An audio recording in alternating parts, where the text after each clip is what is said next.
Today I'm going to talk about YouTube's blurring tool. It's actually been around for a few months already, and last year they introduced where you could blur all the faces in a video, but in February of this year they introduced where you could blur any object and either track the object, like follow it around with the blur, or just simply be on a stationary object. For example, this poster behind me, and it would blur it out and stay like that. So, for example, if you want to blur out my face, you could do that right now. Or you could blur out this poster. Or if there was something on this door you wanted to blur out, you could blur that out. So here's what you do. You go to the video manager, and then you select a video. I uploaded a short sample video. And then you go by edit, and then you click the down arrow. You click enhancements. And then you click on blurring effects, and we'll quickly pause the video right here at the beginning, and then we're going to apply the blur faces effect.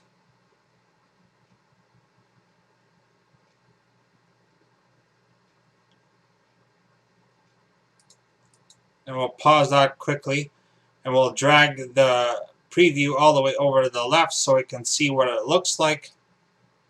And now we'll click play. As you can see, it's working pretty well. And I guess it depends on how close you are to the camera. And it's still working pretty good. Now there kind of failed. It actually tracked the poster. And now it's tracking my hand, thinking it's a face, but it isn't. So it isn't perfect, but it does seem to work. The next thing we're going to do is we're going to do custom blurring. So we'll just quickly take the blurred faces away.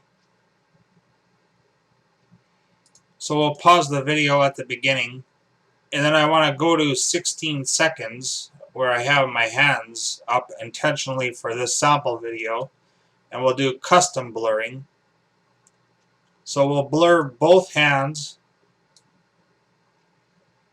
and see how well it tracks.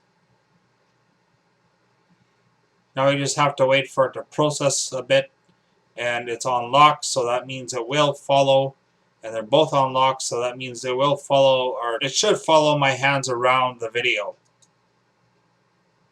So far it's doing pretty good. There it lost track of my hands when they went down. I guess they went down a little bit too fast out of the frame. So we'll quickly delete these.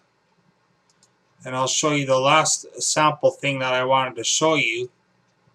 And that was the stationary poster. So we'll mark up the poster.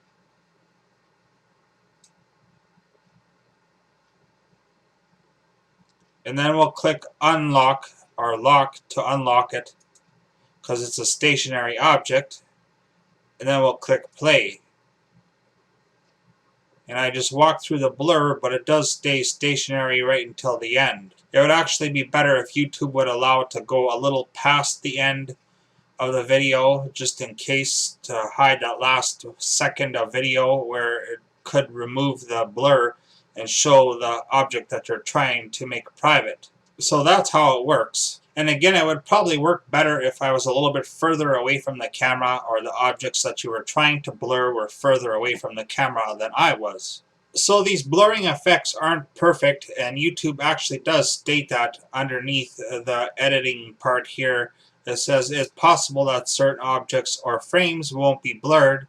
You can preview your changes and modify the blurred regions. Keep your video private if you aren't happy with the preview. But I still think it's best, if you're concerned about privacy ahead of time before you even edit your video, to use something like Adobe Premiere or some other video editing software. It has the ability to track a moving object and then upload it to YouTube after it is rendered. There will be a link in the video description to the blog article about this feature. Subscribe or visit my YouTube channel.